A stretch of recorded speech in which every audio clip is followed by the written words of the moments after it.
네, 오늘 들어오신 분들이 좀 많아가지고 제가 여러분들 얼굴들 좀 뵈고 할 겸 해서 모니터를 하나 더 설치했는데요.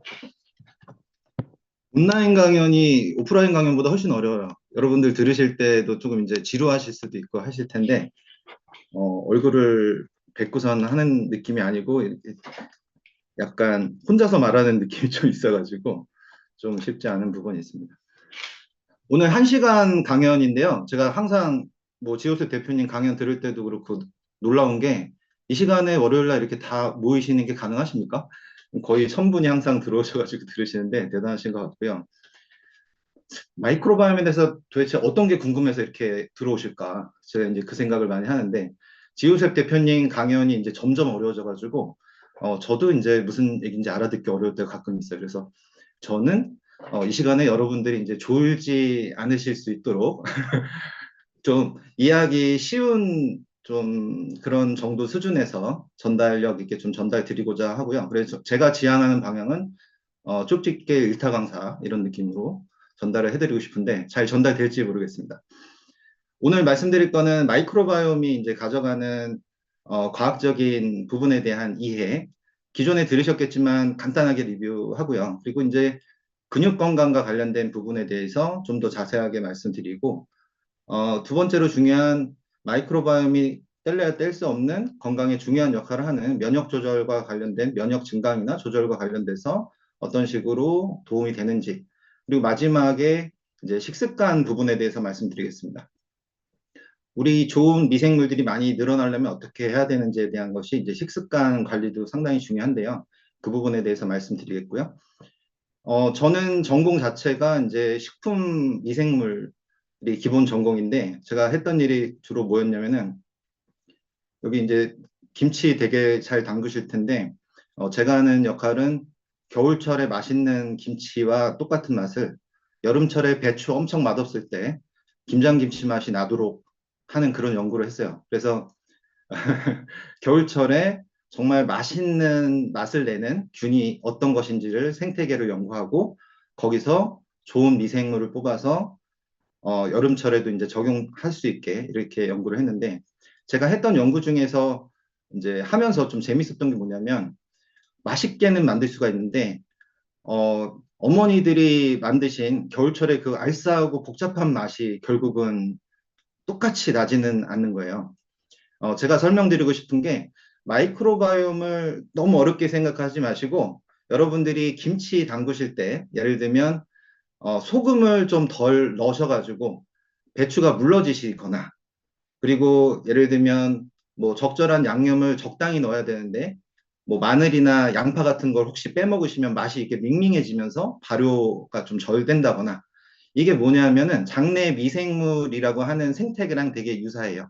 그래서 저희가 먹어야 되는 걸 먹고 균한테 해줘야 되는 행동들을 해주고, 요게 행동이라고 하는 거는 운동 같은 것들, 이런 적당한 일들을 해주면 우리 몸에 있는 미생물들도 어머니들이 만드신 적당한 양념과 적당한 발효 온도에서 맛있게 잘 숙성된 그런 골고루 좋은 미생물들이 많이 자라는 그런 김치처럼 우리 몸이 건강하게 발효와 비슷한 그러한 좋은 컨디션이 될 수가 있는데 만약에 덜 절여지거나 너무 과도하게 절여지거나 아니면 넣어줘야 되는 것들이 안 들어가거나 잘못된 데다 놓으면 김치 같은 것들이 상하거나 맛이 없어지는 것처럼 여러분들의 몸도 마찬가지로 우리 가지고 있는 미생물들도 그런 복잡한 여러 가지 팩터의 영향을 받는 건데 제가 말씀드린 김치보다 훨씬 더 복잡해요. 김치도 복잡한 시스템이지만 그러한 부분들을 이해하시고선 우리 미생물을 어떻게 관리할까라고 하는 부분에서 이제 관심을 가져주시면 되겠고요.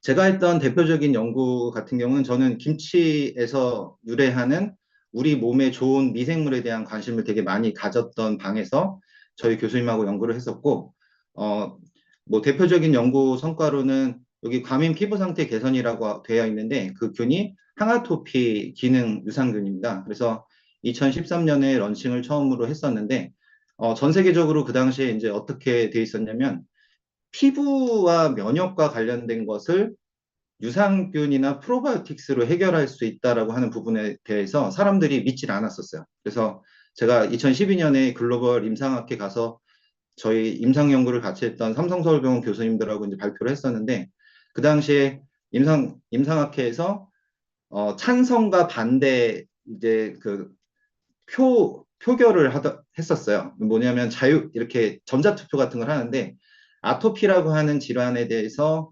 미생물이라고 하는 것을 가지고 예방이나 치료적인 목적으로 정말로 이게 개선이 될 것이냐. 제가 발표를 하러 갔는데도 그래요.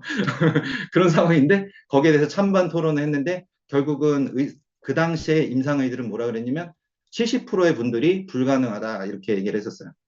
그게 불과 12년 전입니다.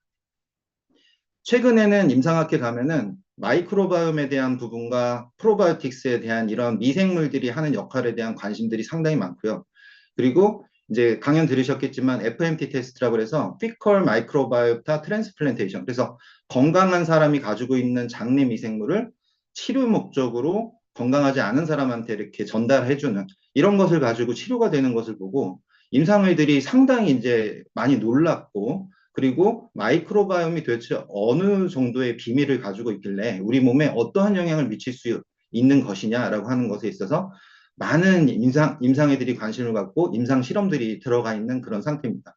그래서 여러분들께서 이제 강연 들으시면서 계속 들으셨겠지만, 저희가 그동안에 엄청나게 많은 미생물이라고 하는 걸 먹어왔어요. 특히 발효식품이라는 걸 먹어왔고, 이 발효식품이라고 하는 것이 우리 몸에 계속적으로 좋은 미생물을 공급하는 그런 역할들을 해왔었거든요.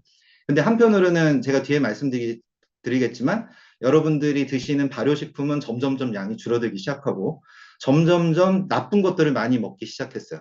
뭐 튀김을 드시는 식습관도 많이 늘어났고, 그리고 아시는 것처럼 피자나 콜라라든가, 그리고 생크림 케이크 얼마나 맛있어요. 저도 다 좋아하는 거거든요. 이런 걸 먹게 되면 자연스럽게 좋지 않은 미생물들이 득세를 하게 됩니다. 그래서 제가 아까 김치라는 그 자그마한 생태계에서 설명드린 거랑 똑같아요. 약간의 소금이 조금 덜 들어갔음에도 불구하고 김치가 물러지는 거. 왜 이러지? 라고 생각하실 텐데, 그 정도로 민감한 게 미생물인데, 우리 몸에 있는 미생물들은 여러분들이 어떻게 사는지에 따라서 상당히 많은 변화를 가져갈 수밖에 없는 것이 미생물입니다. 그래서 좋은 미생물이 많이 늘어나도록 저희가 도와드리려고 만든 것이 이제 아메이하고 만든 마이랩이긴 하지만, 그 마이랩을 통해서 좋은 효과를 더 부스팅 이펙트를 가져가시려면 좋은 식습관, 좋은 생활 습관을 같이 유지하시는 것이 필요하십니다.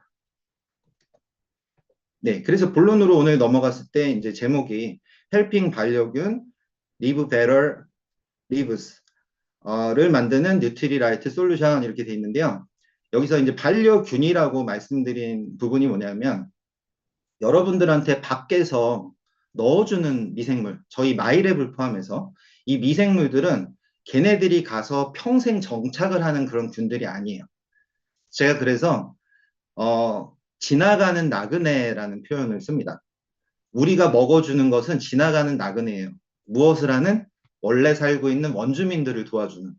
그래서 저희가 가지고 있는 원주민이 반려균이라고 하면 이 반려균들이 좋은 애들이 늘어날 수 있도록 도와주는 애들이에요. 그래서 왜 지나가는 나그네냐면, 보통 장내 미생물들이 장상피세포에 부착해서 사는 기간이 2일에서 9일 정도밖에 안 돼요. 왜냐하면 장상피세포가 그 시간 안에 떨어져 나가고 다시 재생이 되거든요. 그러다 보니까 얘네들은 잠깐 지나가면서 머물다가 역할해주고, 먹은 밥만큼 역할해주고 지나가면서 다시 또 보충해주고 이러는 거고, 우리 몸에 있는 좋은 미생물들이 많이 늘어나야 돼요. 그래서 오늘 강연에서 가장 중요한 것 중에 하나를 제가 설명드리고자 하는 것은, 지금까지는 계속 프로바이오틱스 뭐 먹으면 걔네들이 엄청나게 늘어나는 게 중요하다고 했지만, 그게 아니고 우리 몸에 있는 원래 좋은 미생물들이 다시 늘어나게 하는 것들이 되게 중요한 부분이고, 우리 몸에 무슨 좋은 미생물이 있어? 그게 어떻게 늘어? 아까 김치 말씀드렸지만, 김치 그냥 가만 냅두면 균이 생깁니다. 거기 채소에 묻어 들어오는 좋은 균들이 있는데, 걔네들을 늘리느냐 아니면 걔네들을 늘리지 못하게 하느냐에 따라서 물러질 수도 있고 맛없어질 수도 있고 똑같습니다. 우리 몸에 있는 균들도 좋은 균이 늘어날 수 있고 나쁜 균이 늘어날 수 있고, 여러분들이 하기에 따라서 달라지는 건데 마이랩이 도와드리는 거예요. 예. 오늘 전체 컨셉은 이게 다예요. 저는 앞쪽에 서두에서 말씀드릴 거 다 말씀드리고, 여러분들은 지금서부터 긴장을 푸시고 편하게 이제 들으시면 되고, 저만 긴장을 하겠습니다.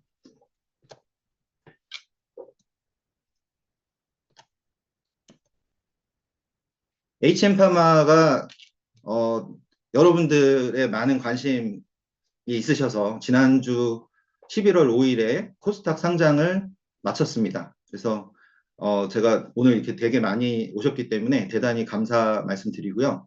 여러분들과 함께 만들어가는 우리 데이터베이스, 그리고 이 데이터베이스들을 가지고 계속적으로 좋은 서비스를 제공하는 측면에서 저희가 HM파마라는 회사가 악메이에서 저희 기술 가치를 잘 봐주셨고, 그리고 많은 고객님들께서 저희를 또 저희 기술에 대해서 또 많은 관심 가져주시고 제품 아메이와 만든 마이랩 제품 사랑해 주셔가지고 정말 감사드립니다.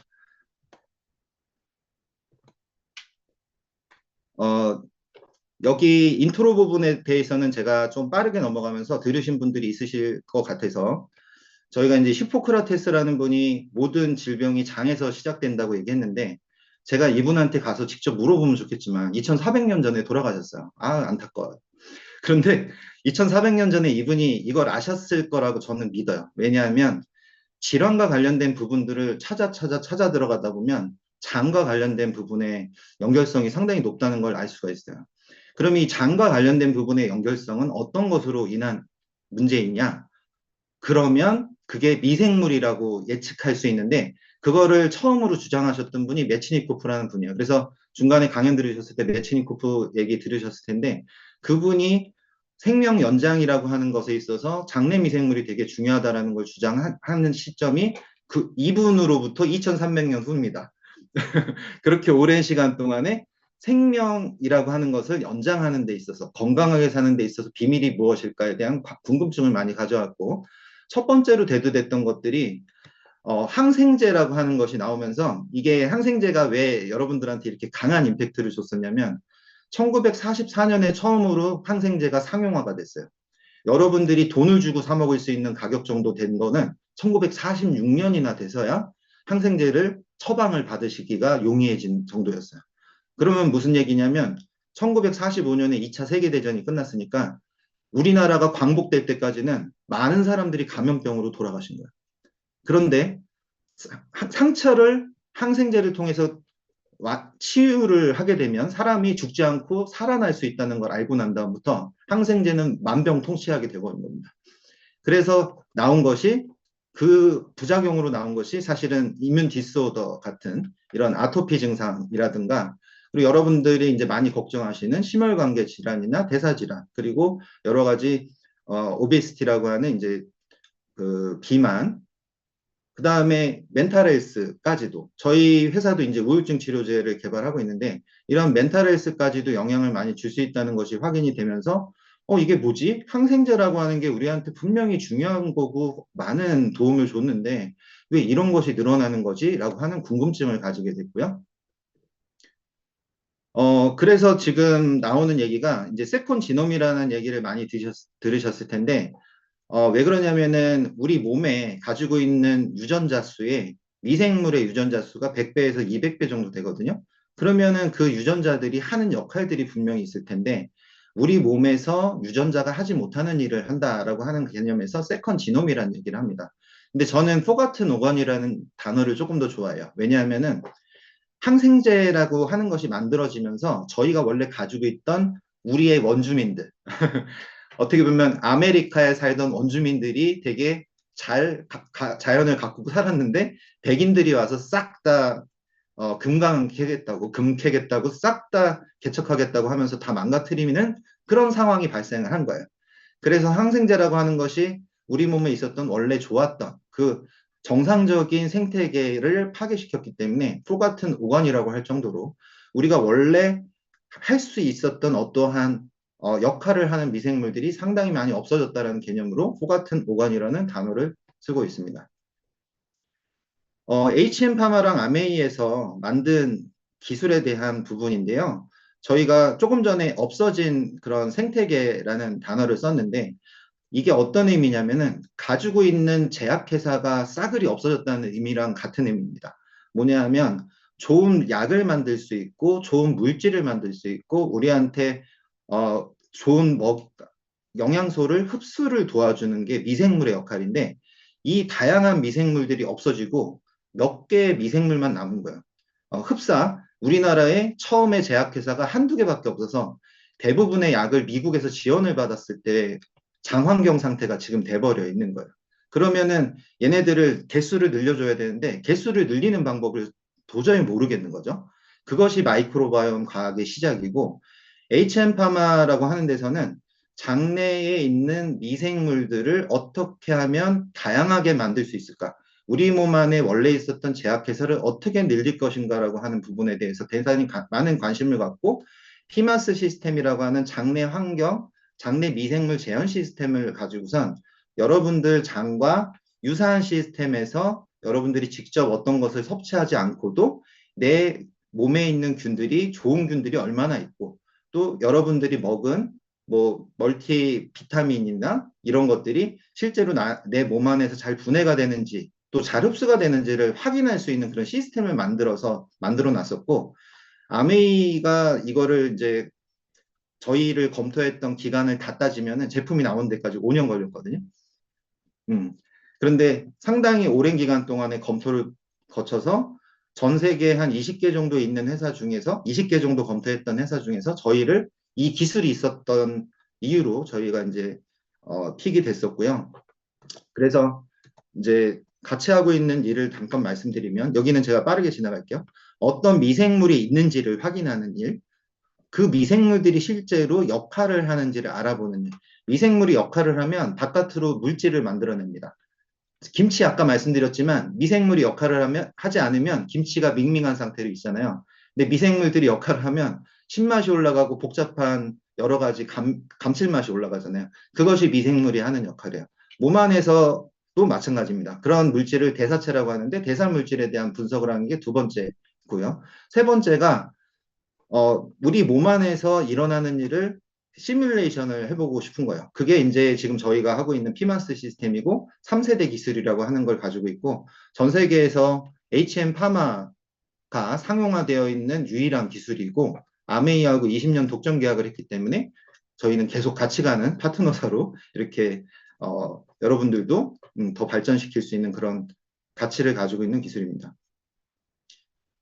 마이크로바이옴이 가지고 있는 그 역할을 보면은 아까 모든 질병이 장에서부터 시작된다라고 했는데 이 장내 미생물들이 일으키는 질병 또는 완화시키는 질병에 대한 것들을 이렇게 보면은 심혈관 질환부터 해서 위장관 질환까지 제가 말씀드린 아토피라고 하는 부분도 이제는 정설로 되어 있는 그런 상태고요.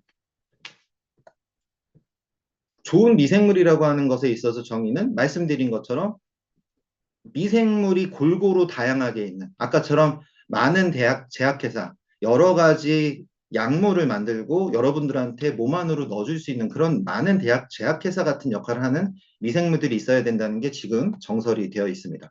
그래서 말씀드린 것처럼 엘리 메치니코프는 1907년에 8년에 노벨상을 타신 분이기 때문에 대단히 위대한 학자는 맞으세요. 이분이 만든 이론을 보면은 건강하게 장수하려면 유산균을 섭취해야 된다. 우리 몸 안에 유산균을 꽉 채워야 된다 했는데 제가 만약에 1900년 초반으로 간다 해도 같은 결론을 얻었을까요?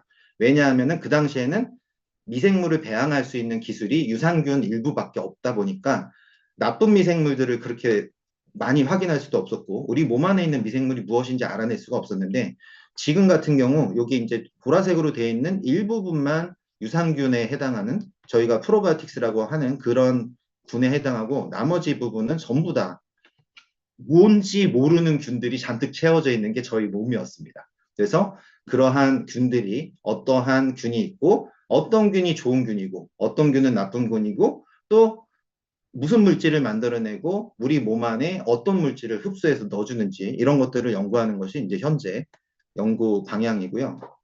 아까 제가 원주민 얘기 잠깐 했었는데 자연 그대로 살고 있는 아마존 부족과 미국 사람, 이 미국 사람은 지금 약간 건강해 보이시지만 맥도날드 매일 드시고요. 코카콜라 드시고 우리나라보다 훨씬 더 안 좋은 식습관을 가져가는 그런 이제 삶을 사시는 곳이라고 볼 수가 있죠. 그래서 대표적인 곳을 미국 사람으로 했었고 아마존 부족 같은 경우는 한 부족만 보면 안 되니까 세 부족을 비교해서 실제로 미생물이 아까 좋은 미생물이라고 하는 게 다양성이 높다라고 말씀드렸는데 어떠한 상태인지 보니까 여기에 왼쪽에 나타난 것이 이 원시 부족의 미생물이고요.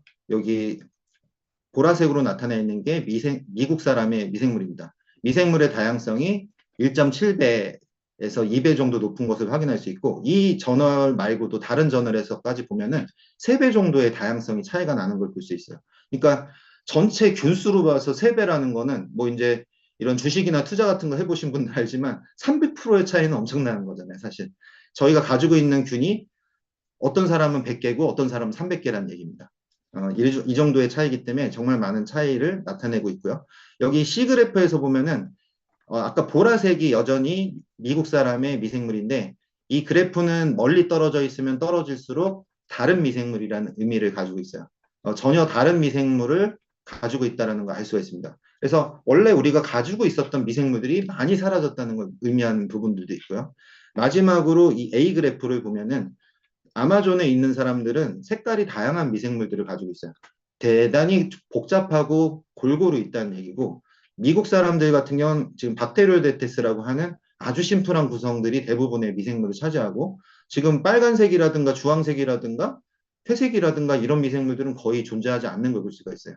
그래서 저희가 아까 말씀드린 항생제를 포함한 여러 가지 그러한 환경 변화라든가 그리고 식습관 변화, 생활습관 변화 이런 것들이 대단히 많은 미생물의 차이를 만들어내기 시작했고 원래 우리 가지고 있었던 거예요. 원래 가지고 있었던 그 미생물들을 어떻게 복원시킬 것이냐라고 하는 것이 지금 가장 중요하다고 볼 수 있습니다. 여기까지 말씀드린 거를 제가 이제 하나의 그림으로 만들어 가져왔는데요.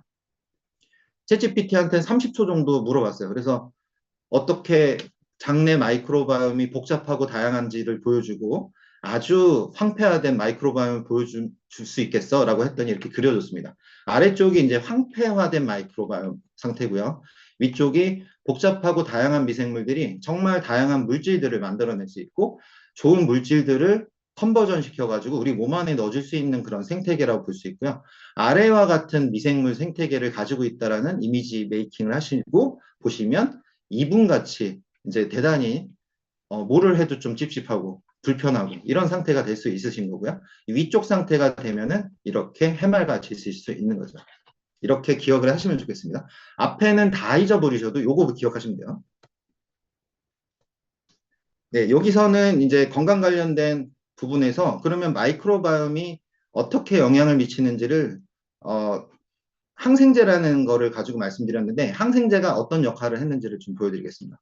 여기서는 엄마쥐한테 아기를 가졌을 때부터 아기가 태어날 때까지 태어난 이후에 젖을 먹일 때까지 계속적으로 페니실린이라는 항생제를 계속 먹였어요.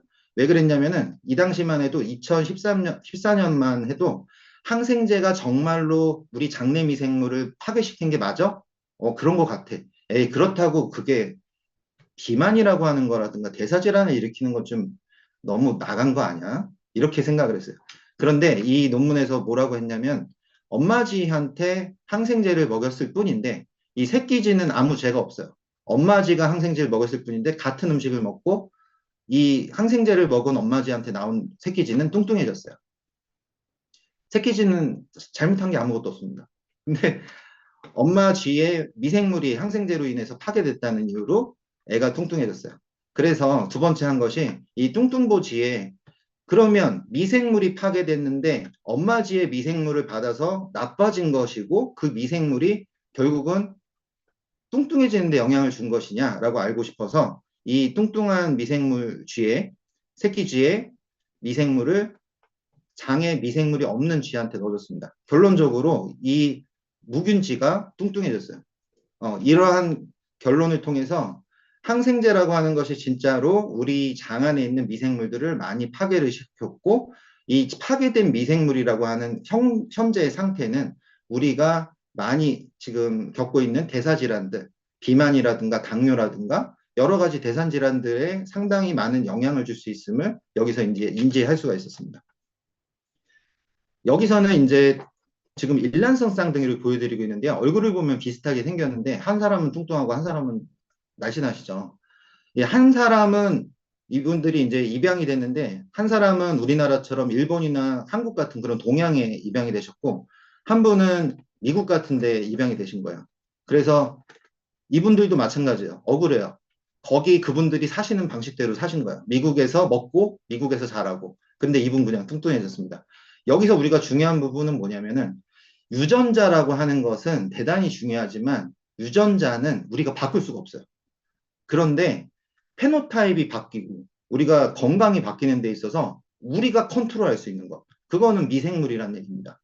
미생물이 바뀌면 우리가 건강해질 수도 있고 건강하지 않아질 수도 있는 거예요. 지금 여기서 일란성 쌍둥이에서 보는 부분들을 확인하기 위해서 이 지금 뚱뚱하신 분의 미생물과 뚱뚱하지 않으신 분의 미생물을 아까처럼 장내에 미생물이 없는 마우스에다 넣어줬더니 뚱뚱한 분의 미생물을 받은 마우스는 뚱뚱해지고 마른 분의 미생물을 받은 분은 마우스는 그냥 날씬한 상태로 있었어요. 이것이 이제 말씀드린 것처럼 장내 미생물의 변화가 우리의 유전자를 이긴다. 유전자의 어떤 그런 특성을 이긴다라는 걸 보여줄 수가 있고, 여기서는 제가 전에 아마 들으셨던 분이 있으실 것 같아서 간단하게 말씀드리면, 좋은 미생물이 늘어나면 글루코즈, 혈당이라고 하는 것이 이제 에너지로 쓰여야 되는데, 머슬이라든가 간으로 가야 되는데, 좋은 미생물이 늘어나지 않게 되면은 이 과정이 블로킹 되면서 저희가 살이 찌는 과정으로 가게 됩니다. 이 지방세포에 지방이 축적되는 과정으로 가게 되는데, 그런 것 때문에 앞에 있는 그 마우스가 살이 쪘다는 것을 저희가 알 수가 있고요. 첫 번째 테마로 말씀드린 근육 건강과 관련돼서 말씀을 드릴 텐데, 저희가 이제 미생물이 이용할 수 있는 그러한 셀룰로즈 계열들을 많이 먹게 되면은 사람도 마찬가지고 마우스도 마찬가지고 장내에 좋은 미생물이 늘어나고 좋은 물질이 늘어나요. 이렇게 늘어나게 되면 글루코즈 업테이크, 그러니까 글루코즈를 흡수하는 능력이 늘어나면서 그게 무엇으로 전환되냐면 에너지로 쓰일 수 있는 글라이코겐으로 전환됩니다. 그러면서 근육의 머슬 매스, 근육량이 늘어나고 그리고 근육의 듀레이션, 근육이 힘을 쓸 수 있는 시간이 늘어날 수 있는 그런 장점이 발생하고요. 그래서 여기서 보면은 마이크로바이오타랑 머슬 매스가 머슬이 하이웨이처럼 움직인다. 크로스톡을 한다고 돼 있어요. 그래서 근육에서 다시 우리가 지금 좋은 그런 글라이코겐이 많이 늘어나 있고 그런 작용이 잘 되고 있으니까 장내 미생물한테 다시 알려주는 거죠. 이런 물질을 계속 만들어줘. 이렇게 이제 크로스톡을 계속 한다라는 얘기를 한 거고요. 그렇게 되면 운동을 더 잘할 수 있다라는 것이고 두 번째로 아까 좋은 음식을 먹으면이라고 좋은 팩터들을 많이 접하면이라고 말씀드렸는데 운동하는 사람들이 이 연구를 잘하면 국가대표 선수들이 더 잘 뛰고 좋은 퍼포먼스가 날 수 있는 거예요. 그래서 옛날에는 저희가 서양인처럼 먹어야 된다고 국가대표 선수들한테 막 뭐 피자 먹이고 뭐 기름진 거 먹이고 그랬잖아요. 요즘에 이제 가만히 보시면 아시겠지만 한식 먹습니다. 한식 먹어요. 좋은 한식을 먹어요. 한식이 제가 뒤에 마인드 식단 말씀드리겠지만 몇 가지 단점을 빼고 나면은 마인드 식단하고 상당히 비슷해요. 그래서 한식을 잘 먹으면 되게 좋을 것 같다라는 생각을 저도 하고 여기 이제 마이크로바이옴 프렌들리 다이어트라고 되어 있는데 마이크로바이옴 프렌들리 다이어트를 먹게 되면은 근육의 글라이코겐이 증가되고 운동성이 증가됨으로써 퍼포먼스가 늘어난다고 하는 또 다른 그런 연구 결과도 있었습니다. 네, 제가 숨차게 달려왔는데 여러분들은 편하게 들으시라고 하고 저는 지금 되게 숨차게 달려오고 있습니다. 조금 말이 빠르진 않으실지 모르겠는데 예, 뒤에 또 순서가 있어서 바로 그대로 가겠습니다. 네, 두 번째는 이제 면역과 관련된 부분 말씀드릴게요.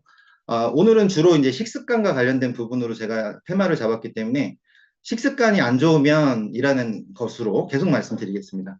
여기 다이어트라고 되어 있는 게 이제 저희가 식이섬유 같은 거, 비타민 같은 거를 무엇을 먹는지에 대한 건데 아메이 분들은 워낙 건강 고관여자시기 때문에 다 아실 거예요. 저희가 어떠한 미네랄을 먹는지, 어떠한 영양제를 먹는지에 따라서 여러분들이 건강해지시고 덜 늙으실 수 있고 이렇게 되시는 거 알잖아요. 근데 그 많은 부분들을 미생물들이 도와주고 있어요. 그렇기 때문에 저희가 먹는 많은 영양제들이 미생물을 통해서 우리 몸 안에 흡수가 된다는 걸 기본적으로 이해하시면은 마이크로바이옴 관리를 왜 이렇게 아메이에서 중요하게 생각하시는지를 이해하실 수가 있으실 거예요. 두 번째로는 여러 가지 팩터들이 있는데 이 팩터들은 말씀드린 것처럼 유전자라고 하는 그런 부분 그리고 라이프 스타일이라고 하는 부분이 있어요. 라이프 스타일은 뒤에도 말씀드리겠지만 스트레스를 너무 많이 받으시면 안 되세요라고 의사분들이 말하는데 그 스트레스도 마이크로바이옴하고의 상관성이 있습니다. 스트레스가 올라가면 좋지 않은 마이크로바이옴이 늘어나고 좋지 않은 물질이 늘어가고 좋지 않은 물질이 늘어나면 필수적으로 발생해야 되는 호르몬들이 덜 발생해요. 예를 들면 무드 호르몬이라고 얘기하는 세로토닌 생성 같은 것들이 덜 되고요. 그러면은 뇌 쪽에 직접적으로 세로토닌이 전달되는 거는 아니지만 장에서 생성되는 게 간접적인 영향을 주면서 이 뉴로 펑션에 대단히 많은 영향을 주게 되는데 이런 것들이 제대로 조절이 안 되는 거예요. 그래서 이 스트레스 저희가 마이크로바이옴을 관리한다는 거는 단순하게 나 장이 너무 안 좋아. 장이 안 좋으니까 프로바이오틱스 좀 먹을까? 절대로 이제는 그렇게 생각하시면 안 돼요. 그러면 이 한 시간을 들으시는 강의 시간이 너무 아까우신 거예요. 그래서 저희가 건강에 대단히 많은 영향을 준다는 걸 이해하시면 좋을 것 같고 그러면 미생물 다양성이라고 하는 것이 좋아졌을 때는 그래 나의 미생물이 좋다는 건 이해했어. 그러면은 나빠졌을 때, 미생물 다양성이 떨어졌을 때는 어떤 일이 일어나는 거야? 이게 이제 요번에 말씀드리는 건데, 미생물 다양성이 떨어지게 되면 좋은 메타볼라이트가 덜 나옵니다. 좋은 메타볼라이트의 대표적인 거는 저희가 마이랩에서 위쪽에 해당하는 포스트바이오틱스 균형 점수라고 표현하는 단세지방산 양이 줄어들어요. 균형이 나빠져요.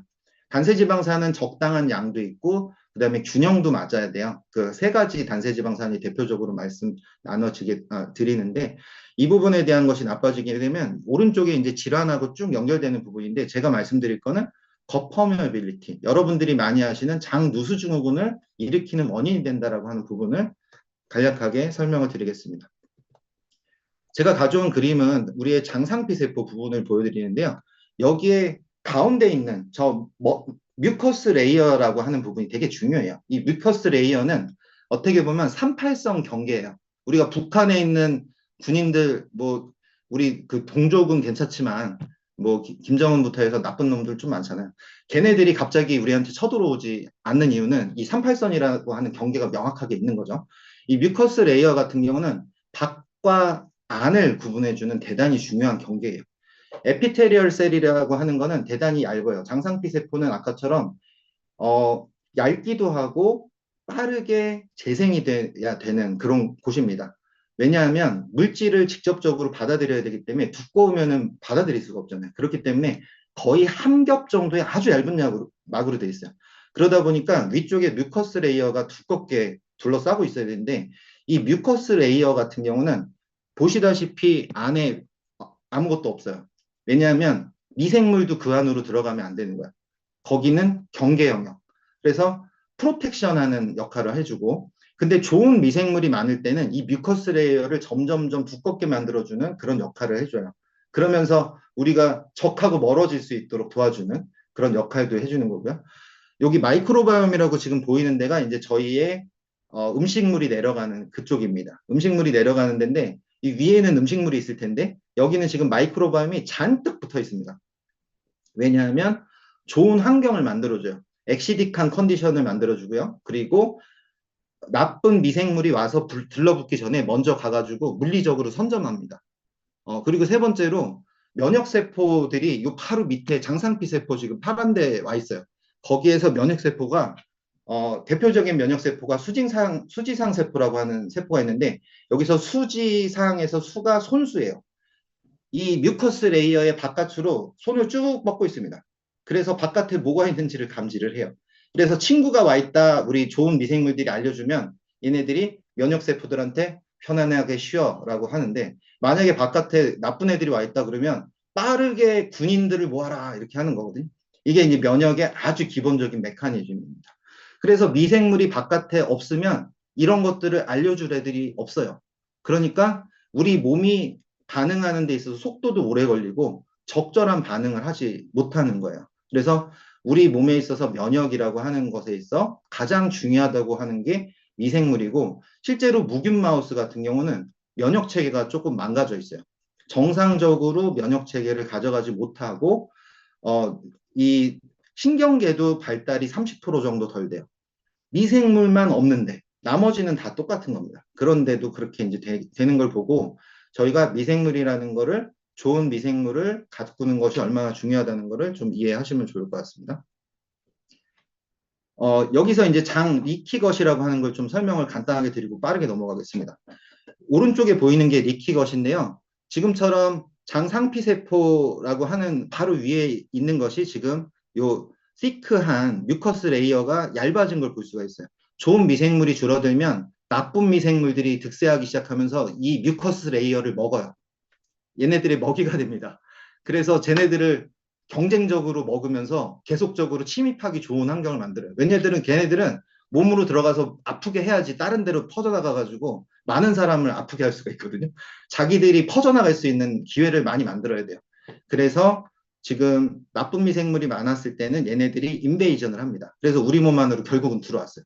들어와서 이거를 인지한 면역세포들이 빠르게 염증반을 일으키면서 애들을 죽이기도 하고, 그런데 이게 잘못되면 과민하게 면역 반응이 일어나게 되고, 그것이 크론 디지즈라든가 아토피아 같은 이뮨 디스오더라고 하는 이뮨 이상 반응들이 일어나는 거예요. 그렇기 때문에 장내에 있어서 또 우리 전신에 있어서 이 장내 미생물이라고 하는 것에 있어서의 관리가 얼마나 중요한지를 여기서 이해를 하시면 좋겠습니다. 네, 오늘의 이제 거의 중요한 건강한 생활 식습관 관리로 들어가겠습니다. 이 부분이 시간이 좀 애매한 것 같아서 제가 빠르게 진행하고요. 다음에 또 아마 말씀드릴 수 있는 기회가 또 있을 것 같아요.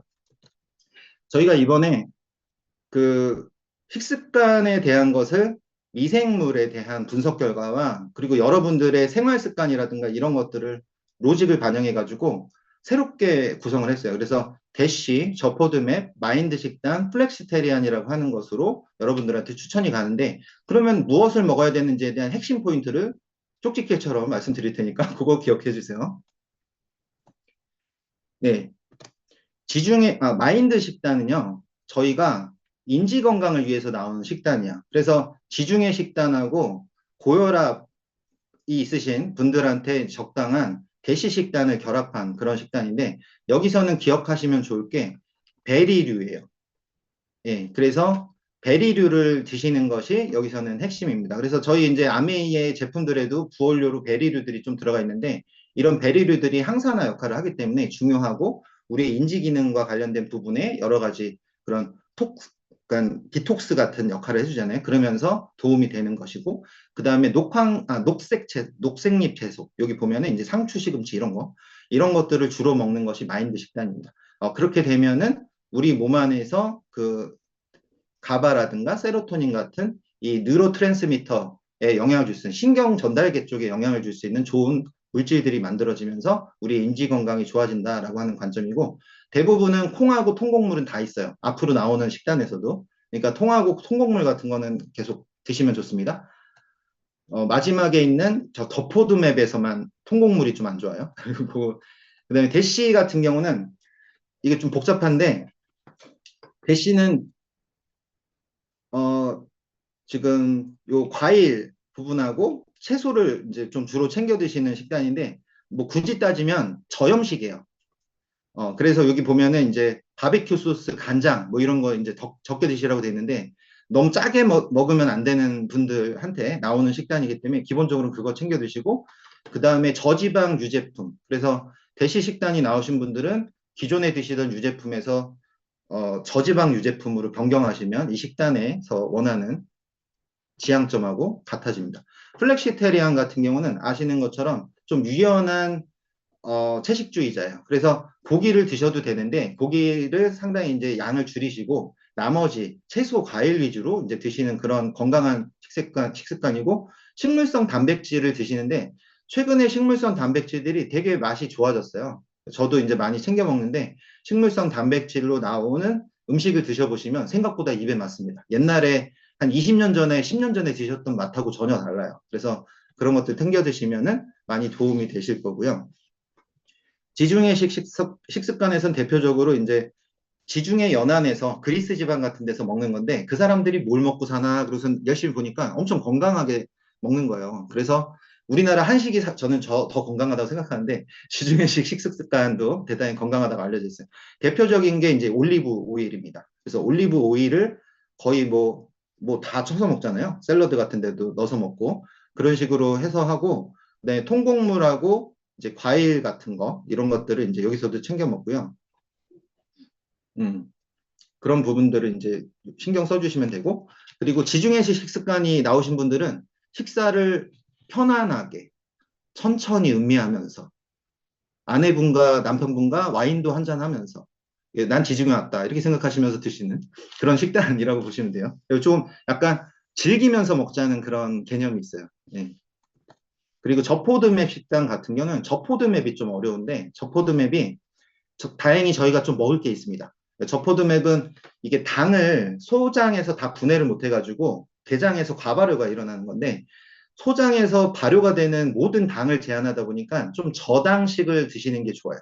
그런데 거기에 예외로 되어 있는 게 쌀밥, 감자 예외로 되어 있어요. 그리고 메이플 시럽 이런 것 좀 드셔도 돼요. 근데 나머지 당들은 별로 안 좋아요. 그런 부분들 좀 기억하시면 되고 그다음에 과일 중에는 아주 특징적으로 사과랑 매우 아쉽게도 수박이 고포도맵이에요.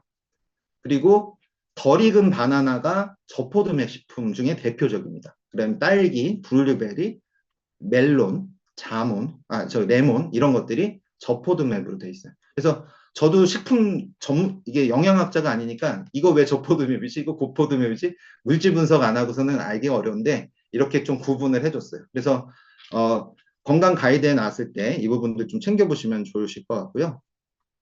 그러면 왜 이렇게 식습관에 대해서 저희가 강조를 하느냐라고 하는 거 보면은 저희 이미 데이터가 많이 쌓였잖아요. 그래서 저희가 19,000명의 데이터를 가지고 분석을 해보니까 좋다고 알려진 채소를 많이 드시는 분, 요 왼쪽에 있는 분이 지금 요 채소에서 먹지 않아요. 나는 채소, 미생물 다양성 제일 낮습니다.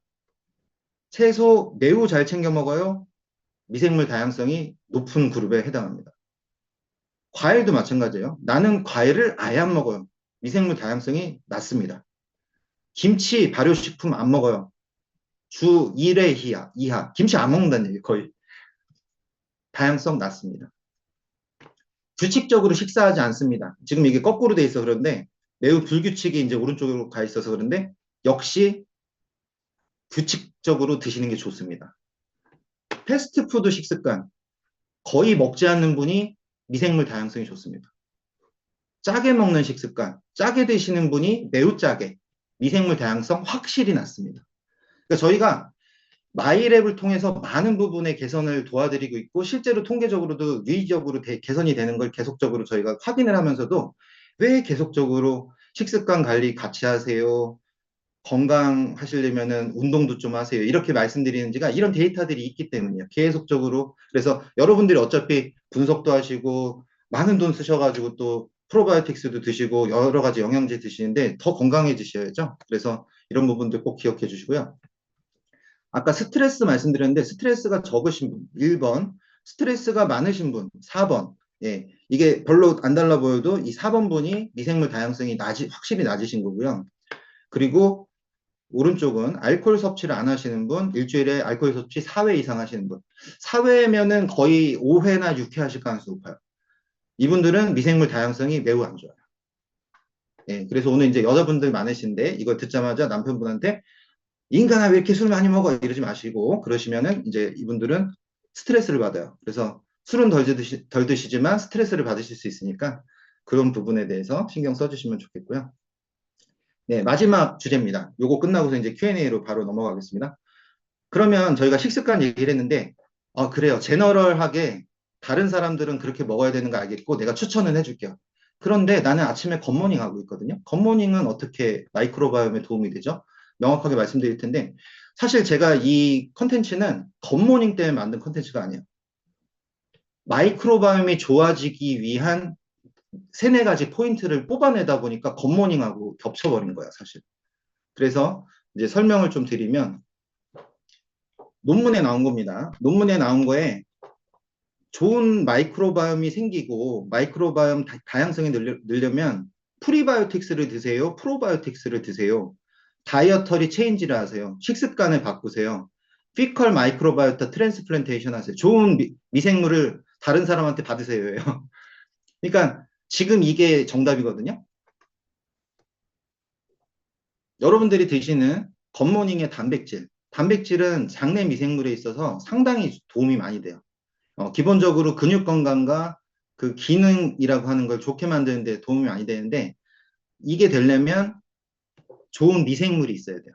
예, 그래야지 단백질이 정상적으로 아미노 액시드 업섭션도 미생물이 도와주고요. 그리고 비타민 B12의 생성이라든가 엽산의 생성도 도와주고 여러 가지 그런 좋은 역할을 해주면서 우리 몸으로 단백질이 아미노산으로 좋은 아미노산으로 분해가 돼서 들어가서 역할을 하게 됩니다. 다시 여기서 보여드리면은 이 단백질이 장에서 분해되면 여러 가지 좋은 물질이 나오는데 특히 이제 근육의 합성에 도움이 되고 에너지에 도움이 되는 분쇄 지방산이라고 하는 게 만들어져요. 그래서 아미노산 중에도 근육의 합성에 쓰이는 아미노산이 있는데 이 아미노산이 근육에 있어서 근육 합성의 35% 정도의 비중을 차지하거든요. 그러니까 미생물이 이런 아미노산들을 단백질을 분해해서 만들어주지 못하면 여러분들은 아무리 먹어도 근육이 살이 안 찌는 거예요. 어른분들은 매우 안타깝게도 이런 미생물들이 적을 가능성이 높은 거죠. 그러니까 근육에 운동을 해도 머슬이 안 늘어나는 거야.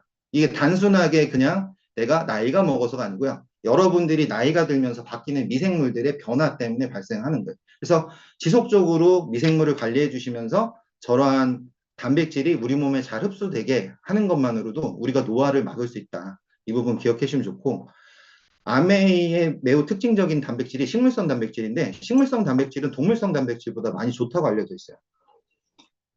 왜냐하면 저희가 이제 좋은 미생물만 있으면 좋은데 나쁜 미생물이 있을 때는 동물성 단백질은 TMAO라고 하는 심혈관 질환을 일으키는 그런 물질로 바뀔 수가 있어요. 그래서 이런 부분들 때문에 그걸 가지고 있지 않은 식물성 단백질을 먹으라고 하는 그런 부분도 있거든요. 그래서 여기서는 이제 TMAO로 변환이 되지 않는 콩류라든가 이런 데서 나오는 단백질을 드시면 더 건강해진다라고 하는데 다행히 아메이에서는 그렇게 프로테인을 만드셔서 식물성 단백질로 만드신 프로테인을 이제 섭취하실 수가 있는 거고요. 그리고 저희가 이제 물 먹는 습관을 많이 무시하는데 커피 같은 거 많이 드시고 하는데 커피 드시는 거는 물 먹는 습관에서 빼시면 돼요. 커피를 하루에 1리터 드셨다. 그러면은 내가 물 먹는 거 1리터를 안 먹은 거랑 똑같습니다. 그 정도로 이뇨작용이 크기 때문에 배뇨자, 소변으로 다 나간단 말이에요. 그렇기 때문에 그냥 그런 물이 아닌 그냥 정수를 얼마나 드시는지가 중요한데 제가 프로바이오틱스 연구를 오래 하면서 많이 느낀 게 나 장이 안 좋아요. 병원을 잘 못 봐요. 하시는 분들은 기본적으로 수분을 적게 드세요. 예, 대단히 많은 분들이 수분을 적게 드시고요. 그러니까 본인이 뭘 잘못하시는지 모르세요. 내가 수분을 적게 먹고 있는지 아닌지 이런 거 잘 모르십니다. 왜냐면 평소에 바쁘시니까. 그래서 꾸준하게 챙겨 드시는 거가 좋으신데 굿모닝이 왜 좋으냐면 아침에 챙겨 드시잖아요. 그러면 아침에 물을 드시면 신진대사도 좋아지고 장의 연동운동 같은 것도 도와주고 여러분들이 더 잘하시잖아요. 그런 부분들도 좋아지면서 미생물들이 적당한 수분 함량을 갖게 되면서 이제 배변 활동이 좋아지고 그리고 지금 나쁜 미생물이 자랄 수 있는 기회를 줄여줄 수가 있거든요. 여기 나오는 내용들이 이제 그런 내용들입니다. 그 다음에 프로바이오틱스인데 프로바이오틱스 같은 경우는 여기 이제 아메이에서 기본적으로 권장하는 거는 공복 상태에서 그냥 후루룩 물과 함께 드세요라고 했는데 사실 그 시간을 너무나 많이 막 고민하시면서 드실 필요는 없어요. 요즘에 나오는 저희 마이랩의 프로바이오틱스 같은 경우는 위산에 상당히 강한 애들을 선발을 하기 때문에 음식을 드시게 되면은 음식 드시고 나서도 pH가 pH 4.0까지 올라가거든요. 그러면 그 정도 범위에서는 3, 4시간 뭐 이렇게는 절대 죽지 않아요. 그러니까 그냥 넉넉하게 밥 드시고선 깜빡했다. 나 다음에 먹어야지. 그러고선 까먹는 거가 더 안 좋아요. 꾸준하게. 그래서 물하고 같이 드시면 좋은데 물하고 같이 드시는 이유는 15분 안에 빠르게 내려가라는 얘기예요. 위산에 덜 노출되고 이제 그런 의미고 그리고 아마 지호셉 대표님도 말씀하셨을 텐데 저희가 그 단백질 파우더 그리고 프로바이오틱스 그리고 물 이렇게 가지고 혼합해서 드시게 되면은 그 짧은 시간에 그 단백질에서 나온 아미노산들이 이 프로바이오틱스들의 활성을 도와줘요.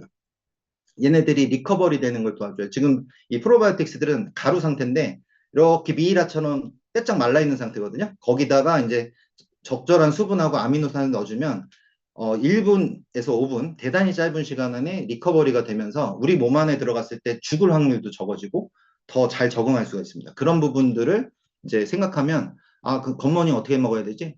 그냥 물하고 단백질하고 프로바이오틱스 섞어서 먹어야겠다. 이렇게 생각하실 텐데, 마지막으로 하나 더 있습니다. 겉모닝이 하나 빠진 게 있어요. 식이섬유를 같이 드시면 완벽한 솔루션 구성이에요. 마이랩하고 식이섬유, 물, 그리고 단백질. 예, 그래서 식이섬유를 여기서 마지막에 드시는 이유는 여기 보시는 것처럼 채소, 과일, 감자, 곡물 유래의 식이섬유를 드시면 마이크로비얼 다이버시티가 올라갑니다. 미생물 다양성이 올라갈 수가 있고, 그리고 이런 건강한 식단은 저희가 어른들, 그리고 어린애들 다 마찬가지인데 튼튼한 뼈 형성에 도움을 줘요. 그렇기 때문에 어른들도 드셔야 되고 어린이들도 드셔야 되는 게 식이섬유. 또 두 번째는 단세지방산이라는 거 아까 말씀드렸는데 단세지방산이 미생물이 생성할 수 있는 이유는 식이섬유가 있기 때문이에요. 식이섬유가 없으면 단세지방산이 안 만들어져요. 원료가 없으니까 나오는 배출물도 없습니다. 이렇게 되기 때문에 식이섬유를 꼭 같이 드셔주면 좋겠고요. 그래서 굿모닝 루틴과 식이섬유만 추가해 주시면 대단히 좋은 습관이다.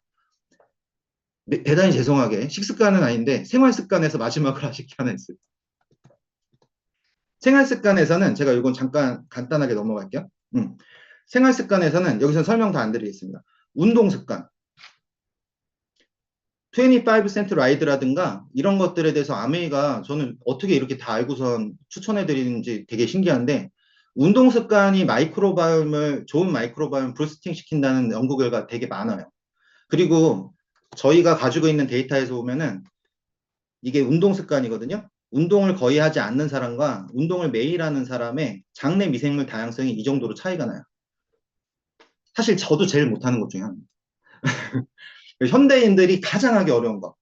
하지만 운동 습관은 생활 습관 중에서 가장 중요한 습관 중에 하나입니다. 수면 습관도 중요하시고 스트레스를 받지 않는 것도 중요하시지만 꾸준한 운동은 스트레스를 줄여주고요. 수면의 질을 높여줍니다. 그렇기 때문에 대단히 중요하다는 거 말씀드릴 수가 있고요. 그래서 마지막 페이지입니다.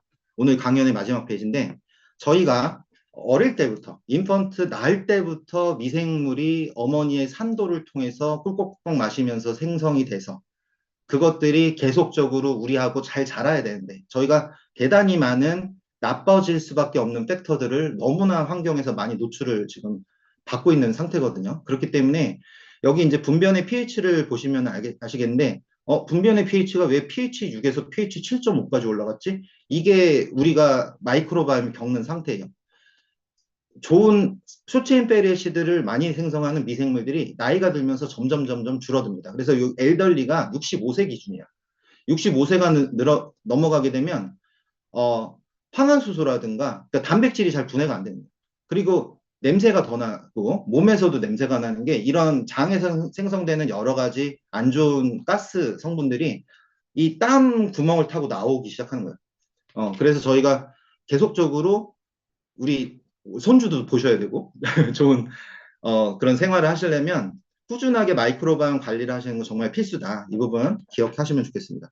네, 여기까지 강연 마치고 Q&A가 또 있으실 거라서 제가 Q&A를 열심히 해보겠습니다.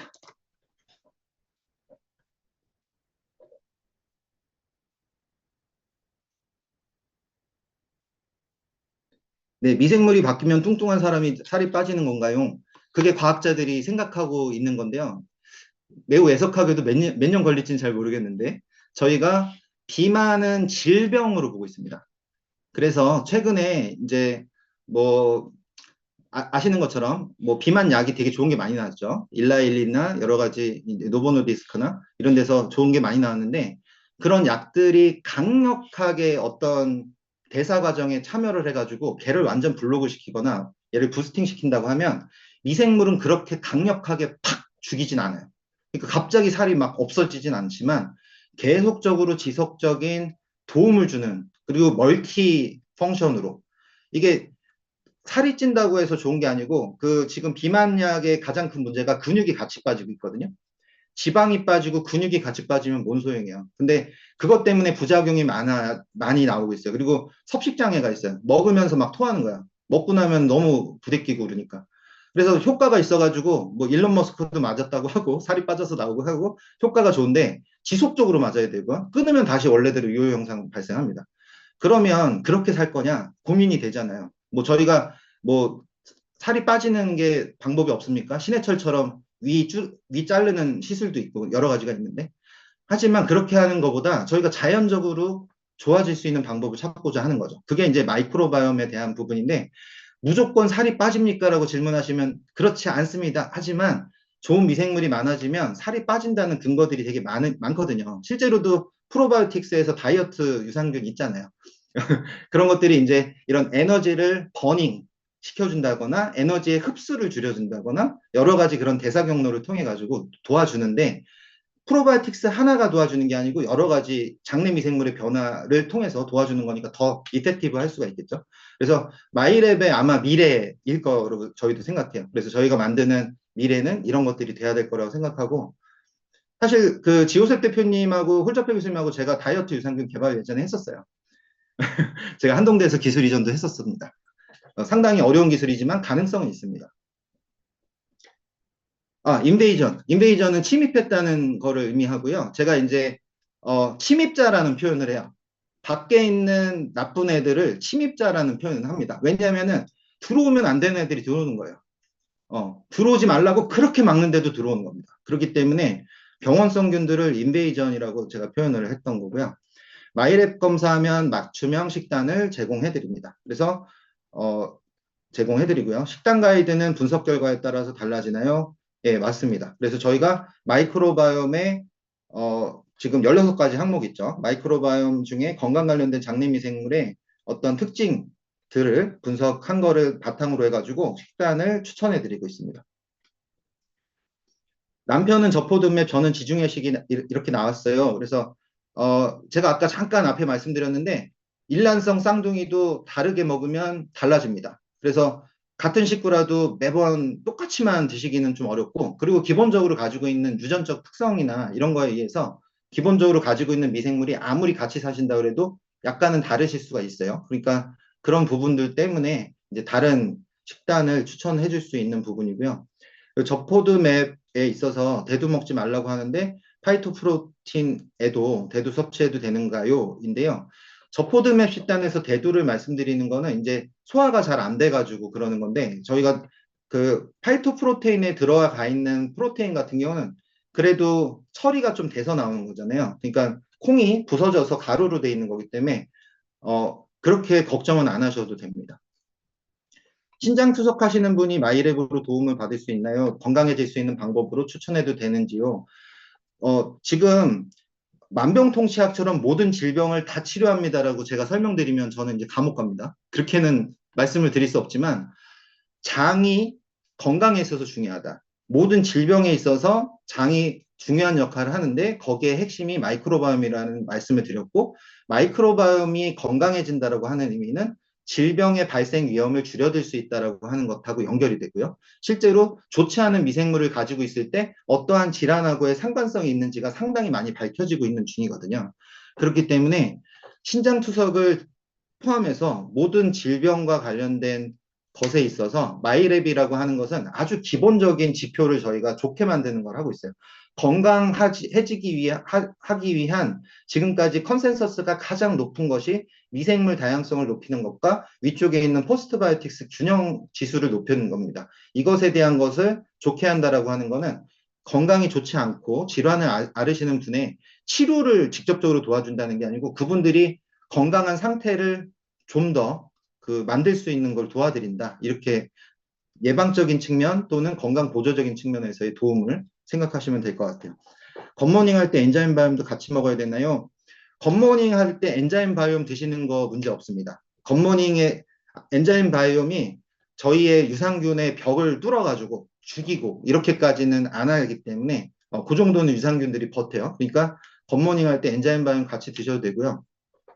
엔자임 바이옴은 말 그대로 효소 제품이에요. 그렇기 때문에 중간중간에 식사하실 때 이렇게 편안하게 소화되시게 하시려면 중간중간에 이제 식사하실 때 같이 이렇게 드셔도 되는 거고 굿모닝 할 때 아침에 드셔도 됩니다. 마이랩을 통해서 마이랩 마이크로바이옴 섭취 후 괄목할 만한 임상 결과 있으면 발표해 주실 게 있을까요?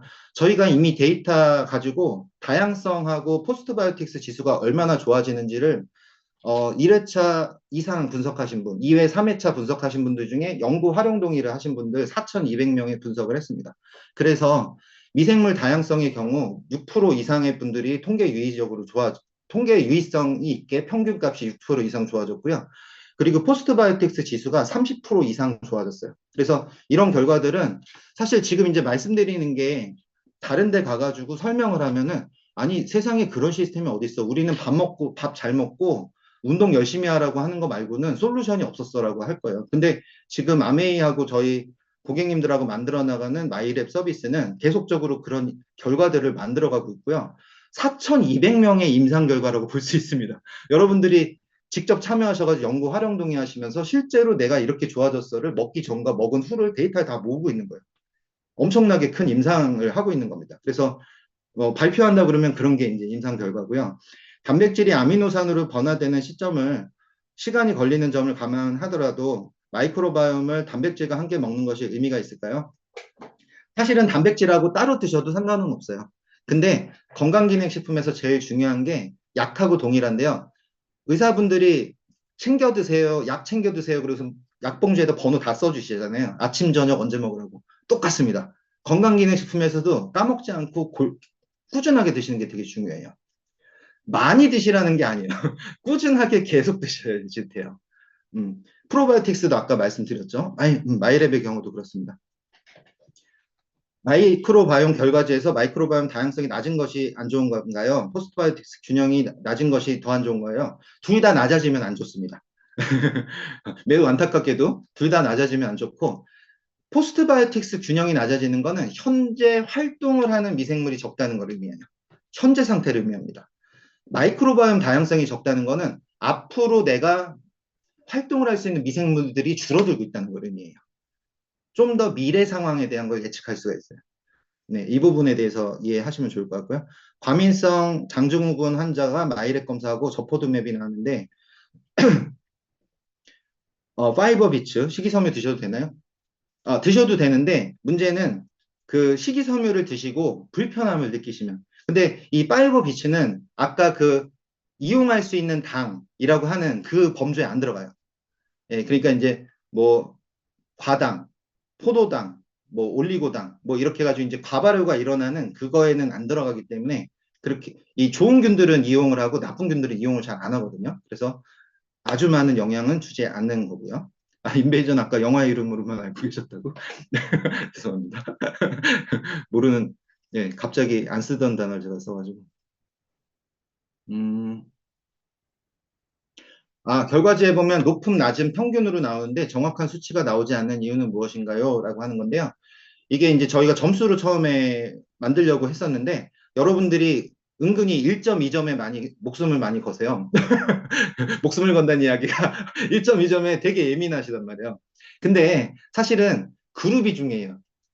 굳이 말씀드리면 서울대, 연고대 가는 친구들이 점수 차이가 많이 안 나요, 솔직하게. 그런데 지망하는 과나 경쟁자가 어떤지에 따라서 서울대 가고 연고대 가고 하거든요. 그러니까 그 상위 그룹은 이미 건강하신 상태에서 유지가 되시는 거거든요. 그리고 하위 그룹, 이제 그 안에 들어가시면 이제 위로 올라가셔야 되는데 예를 들면 1점 나왔다, 뭐 2점 나왔다, 이거 너무 기분 나쁘시잖아요. 그래서 저희가 이제 그 위치는 보여드리지만 상위, 중위, 하위를 좀 보여드리고 있고 그리고 이제 보시면은 상위에서도 100점에 가까운 상위가 있고 70점에 가까운 상위가 있어요. 그거는 이제 조금씩의 변화 부분에 대해서 인지하시면 좋을 것 같고 그 각 그룹에 해당하는 정도라고 하면 그냥 상위 그룹으로 계속 머물고 있다 그러면 괜찮으신 거예요, 사실. 그렇게 이해를 하시면 좋을 것 같고요. 프로바이오틱스 복용 후 가스가 차는 이유는 무엇 때문인지요? 대부분의 경우는요, 꾸준하게 가스가 차신다 그러면은, 일단은 첫 번째로 뭘 드셨는데 반응이 나왔잖아요. 뭘 드셨는데 반응이 나왔다는 거는 아까 제가 인베이전이라고 했는데 외부에서 들어간 무엇인가가 가서 뭐가 역할을 하고 있으니까 자꾸 가스가 뭐가 찰 거 아니에요. 그러니까 지금 싸우고 있는 거예요. 싸우고 있는 거. 싸우고 있는 건데 정상적인 경우에는 일주일 정도 지나면 없어지는데 안 없어지는 경우는 미생물이 지금 들어간 게 좀 과도하다고 볼 수 있으니까 양을 반 정도로 줄이시거나 4분의 1로 줄여서 천천히 늘려가시면 적응을 해요. 그거를 좀 추천드리고요. 근데 제가 이제 여기서는 하나 뺄 거는, 나 진짜로 나 장이 찢어질 정도로 아픈데 균을 적게 먹으라고, 그거는 아니에요. 그거는 병원 가셔야죠. 그래서 이제 그거는 다른 원인이 있을 수 있으니까 그거는 이제 병원을 가셔야 되고요. 슬림핏 유산균을 먹으니까 주변에서도 뱃살이 빠진다는데 미생물인지 알았는데 다른 건가요? 슬림핏 유산균의 미생물은 프로바이오틱스 계열의 유산균입니다. 그건 메커니즘이 달라요. 그래서 미생물 다양성을 높여주고 줄여들고 이런 식으로 메커니즘을 가져가는 게 아니고, 아까처럼 에너지의 대사를 블로킹해주거나 에너지를 태워주거나, 네, 그다음에 흡수가 덜 되게 하거나, 뭐 이런 부분으로 접근을 하는 겁니다. 아까 마지막 자료에서 태어나서는 산도가 6이던데 건강한 산도가 6인가요? 우리 아이들 이제 응가를 하면 어릴 때, 우리 어머니들이, 이 애는 똥 냄새도 너무 너무 좋아 이러시잖아요. 그 시큼한 냄새가 나는데 그게 이제 단세지방산이 많이 나와 있는 상태거든요. 단세지방산이 휘발성산입니다. 그래서 pH가 낮으면 건강한 산도, 건강한 산이라고, 산성 상태라고 볼 수가 있고, 어, 이게 되게 재밌는 건데, 제가 예전에 실험할 때 보면은 톡식한 나쁜 미생물을 넣게 되면 산성에서 중성으로 올라가요. 중성과 약알칼리로 올라갑니다. 그러면서 점점점 이제 장에서 염증이 생기고 안 좋아지는 상태가 되기 때문에 기본적으로는 산도가 좀 낮은 상태가 좋은 상태다라고 볼 수 있고, 저희가 이제 장내에서도 조금 낮은 상태에서의 장 상태를 아까 pH를 유지하는 걸 볼 수가 있으실 거예요. 마이크로바이옴과 엔자임 바이옴과 함께 단백질과 같이 넣어도 되면 아까 이제 말씀드려서 괜찮습니다 말씀드리고, 동물성 단백질하고 식물성 단백질 섞어 먹는 거 어떤가요? 괜찮습니다. 평소에 동물성 단백질만 드셨는데 식물성 단백질 섞어 드시는 거니까 괜찮습니다. 합성 단백질도 미생물이 영양소 흡수에 상관관계가 있나요? 예, 오늘 설명을 못 드렸는데 저희가 멀티 비타민, 여러분들 많이 드신 더블 X의 성분 하나를 여러분들 장내 환경을 가져와서 거기서 역할을 하는지, 흡수가 되는지, 흡수가 안 되는지 다 확인을 해봤는데 여러분들 사람마다 다 다릅니다. 그래서 그러한 천연 비타민도 그렇게 달라지고요. 합성 비타민도 마찬가지로 미생물이 영양소 흡수에 도움을, 상관관계가 있습니다. 왜냐하면 비타민도 크기가 이제 크거든요. 그 다음에 병 검사 후 1번 유산균을 처방받았는데 변비가 심해서 문의 후 중단 상태인데 어떻게 할까요? 일단 지금 처방 받아가지고 먹다 먹었는데 중단하신 상태잖아요. 변비가 심해서. 그래서 여기서 일단 변비가 균을 먹으면서 갑자기 심해지셨으면 균수를 좀 줄이라고 말씀드렸고, 두 번째로는 변비가 심했다고 하는 이유에 원인이 아까 처음 제가 설명드렸던 물 섭취량 부분을 좀 보시면 좋을 것 같고, 이 물 섭취량에서는 커피 같은 거나 차, 녹차 같은 카테킨이 들어간 것들을 제외하고선 물 양을 계산하셔야 돼요. 대장 내시경 검사와 마이크로바이옴 검사는 언제쯤 하면 좋을까요? 대장 내시경 검사하면은 한번 싹 씻어내거든요. 그래서 마이크로바이옴 검사는 2주 정도 후에 하시면 됩니다. 5개월 전에 식단 처방은 없었는데요. 네, 8월 1일부터 식단 처방이 새로 나왔습니다. 기존에는 저희가 저포드맵 식단하고 일반 식단하고만 비교가 들어갔었습니다. 그 다음에 마이크로바이옴 다양성이 높은데 뚱뚱할 수도 있나요? 뚱뚱할 수도 있습니다. 아직까지 완전히 미생물이, 그러니까 정상화되는 데 있어서 완벽하게 되지 않을 수도 있는 거고요. 마이크로바이옴 다양성 높은데 포스트바이오틱스 균형 점수도 좋다. 그러면 살을 빼는데 도움이 될 수도 있는 거죠. 왜냐하면 두 가지 지표가 전부 다 그 비만과 관련된 지표들이니까요. 아까 설명을 드렸지만. 그다음에 강아지가 설사할 때 밸런스 인을 주면 설사가 먹고 맛동산 변을 받는데요. 엔자임 바이옴은 설사가 났을 때 밸런스 인보다 효과가 현저히 떨어지던데 소화를 돕는 거라서 설사에는 효과가 없는 건가요? 어, 이 부분은 저희가 우리 강아지를 데리고 실험을 직접 한 건 아니라서 강아지한테 적합한 균을 찾은 건 아닙니다. 매우 애석하게. 저희가 그래서 한국인에게 적합한 균을 찾은 거기 때문에 아마 저희가 가지고 있는 솔루션 무엇인가에서 저 지금 우리 강아지를 도와주는 솔루션이 있긴 있을 거예요. 근데 저희 마이랩 솔루션에서는 그거를 바로 직접적으로 타겟팅하지 않습니다. 엔자임 바이옴을 가장 잘 먹는 방법과 횟수는 얼마나 좋을까요? 엔자임 바이옴을 저희가 출시하기 전에 하루에 한 포랑 하루에 세 포를 비교를 해봤거든요. 뭐 다 아시는 것처럼 아메이에서는 테스트를 좀 해보고선 항상 출시를 합니다. 그래서 좋은 효과를 본 거는 세포가 더 좋았습니다. 네, 그래서 아침, 점심, 저녁으로 드셔도 좋다는 말씀을 제가 드렸었고요. 박테로이데스 후라길리스라는 유해균이 나왔고 4번을 추천해줬는데 유해균 발현을 억제해주는 효과도 있나요?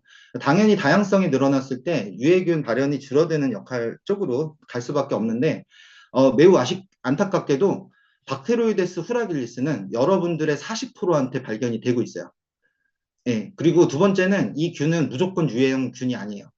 그 장에 일반적으로 살고 있는 균이기 때문에 나올 수도 있고 안 나올 수도 있습니다. 그래서 저희가 유해균에서 사실 박테로이데스 후라길리스를 나쁜 균이라고 정의를 하려면 효소법을 가지고 이 균이 내는 톡신을 다시 한번 분석을 해야 됩니다. 근데 지금은 그러지 않고 있기 때문에 저희가 박테로이데스 후라길리스가 나왔다고 해서 걱정을 많이 하시지 않으셔도 되고요. 다만 박테로이데스 후라길리스가 나오신 분들 중에 IBD, 그러니까 대장염이라든가 이런 것들을 겪고 계신 분들은 의사분을 만나셨을 때 제가 IBD가 있는데 저희가 박테로이데스 후라길리스라고 하는 그런 유해균도 좀 있더라고요 하면은 의사분들이 아실 거예요. 지금 장 상태가 좀 많이 안 좋으시군요. 라고 하고선 이제 거기에 대한 처방이나 이런 것도 도와주실 수가 있으실 것 같아요. 제가 가급적이면은 Q&A를 좀 다 해드리려고 엄청 빨리 가고 있거든요. 저희 아이가 유산균 꾸준하게 먹고 있는데 계속 된통 싸는데 왜 그럴까요? 아이한테 균이 많을 가능성이 높습니다. 저희가 모든 약은 60kg의 사람을 기준으로 만들거든요. 근데 건강기능식품 같은 것은 기준이 없어요.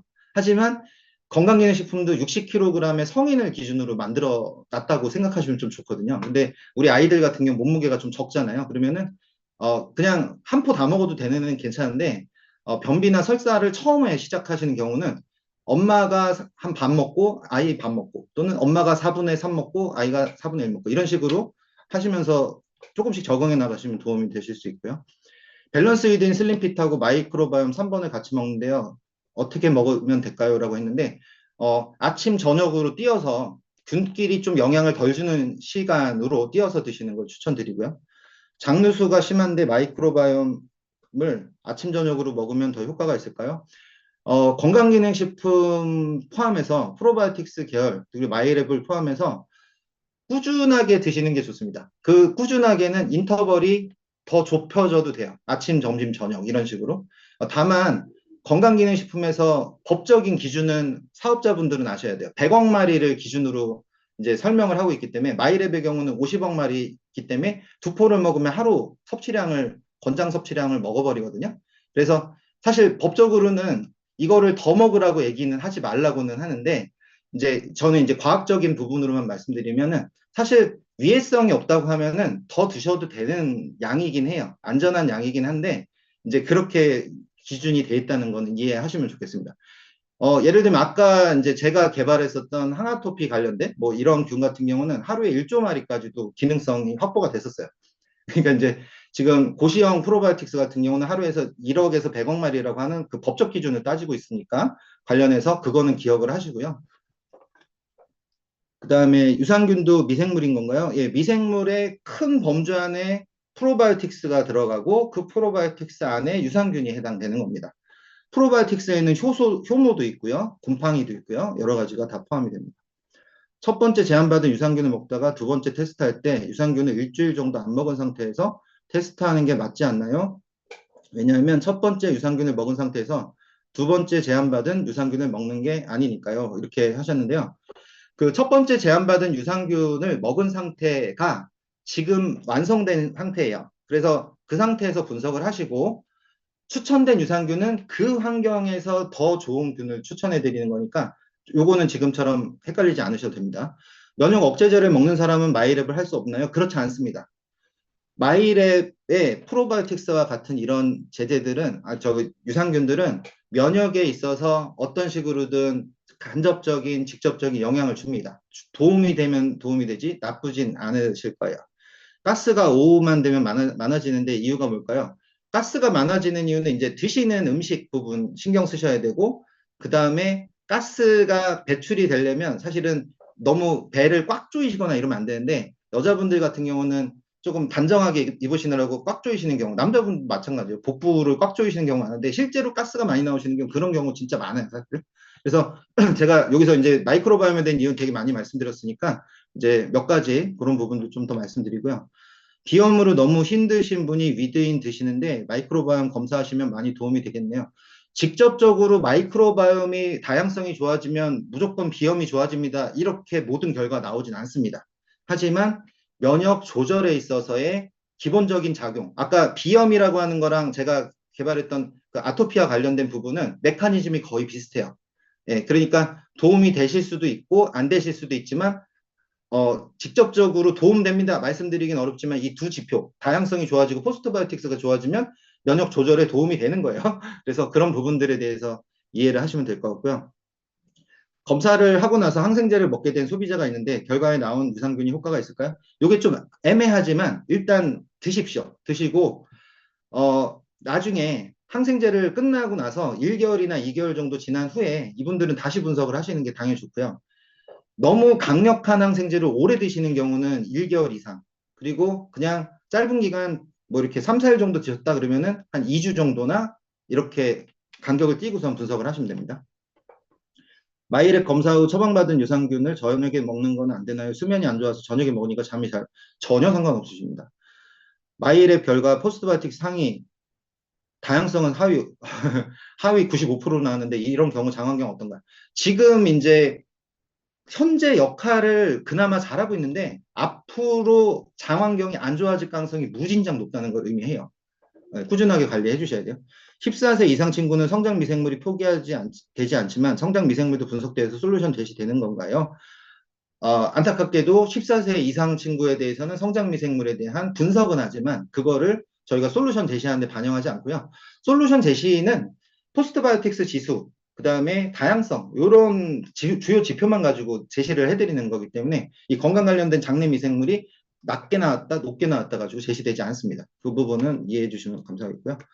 마이랩을 보내고 수치 분석 중에 폐렴이 걸려서 입원을 하고 항생제 처방을 계속 받았다면 다시 마이랩을 새로 해야 되나요?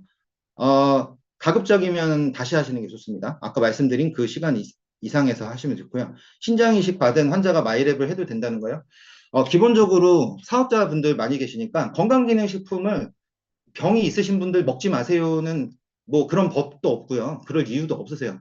도움이 될 가능성이 있는 안전한 식품들을 건강기능식품으로 만드는 거거든요. 그러니까 신장 이식받은 환자가 마이랩을 해도 되나요? 당연히 가능한데 혹시 너무 궁금하시면 의사분한테 여쭤보시는 방법밖에 없어요, 사실은. 네, 이건 제가 말씀드릴 수 있는 영역이 아닙니다. 그리고 자가면역 질환 아이가 입원 유산균 처방받다가 안면 혼반이 심해져서 이뮤니티와 밸런스 위드인으로 바꾸고 안면 홍조 효과를 보고 있습니다. 이뮤니티와 밸런스 위드인도 오전, 오후로 나눠 먹는 게 좋을까요? 가급적이면 그렇게 드시는 게 좋을 것 같습니다. 아까 말씀드린 거랑 이유는 똑같고요. 아이가 감기나 장염이 심할 때 한 번에 3개씩 수시로 먹이는데 괜찮은가요? 아까 말씀드린 것처럼 한 번에 3개를 드시지는 않으시는 게 저는 좋을 것 같아요. 아이는 더더군다나 한 번에 3개 먹을 필요는 없어요. 꽤 많은 과도한 양일 수가 있으니까 나눠서 드시는 방식으로 좀 해주시면 더 좋을 것 같고요. 그래, 저 같은 경우는 그 정수기 옆에 그냥 이렇게 유산균 꽂아놨었어요. 컵에다가. 애가 그냥 수시로 가서 먹고 싶으면 먹으라고, 물 먹을 때.